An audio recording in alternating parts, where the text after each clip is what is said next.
cable management boxes, coming in at a price tag of 17 to 20 bucks. If at any point during the video you wanna check out this exact same product, there's Amazon links below. It may seem like a basic thing, but these are a massive help. These are basically plastic boxes with slits on each end and then with a lid. Now the slits are there to put your power cord into these, so a power strip, you place it into these, and then you plug in all your accessories, your PC, maybe your RGB lights, maybe your monitor, an Xbox, basically anything, you plug it in there, and then all of those cables feed out through, again, the back slit or the front slit, depending on if you have these sideways or forward or wherever you want to put them. Now, these are great for hiding power cords and obviously your power strip itself, but also hiding excess cables. So if you have a very long monitor cable, you can just kind of roll it up, Velcro it, and just shove it in there.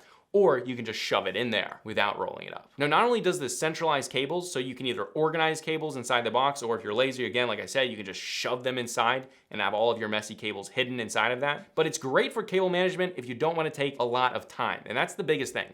If you don't wanna take a lot of time, if you don't wanna have to hassle with things, this is great to just stick your power strip in there, plug all your accessories in, pull all the cables so they're taut, put the lid on, and you're done. That like cleans up all the mess. Overall, I use this on 90% of my setups I build, and it's become an absolute must for me. Again, if you want to check out this exact same product, there's Amazon links below for the US, UK, Canada, and international links. And if you want to check out my main channel with longer form content, you can check that out right here. But this is a consumer tech review high speed, and I'll see you guys in the next video.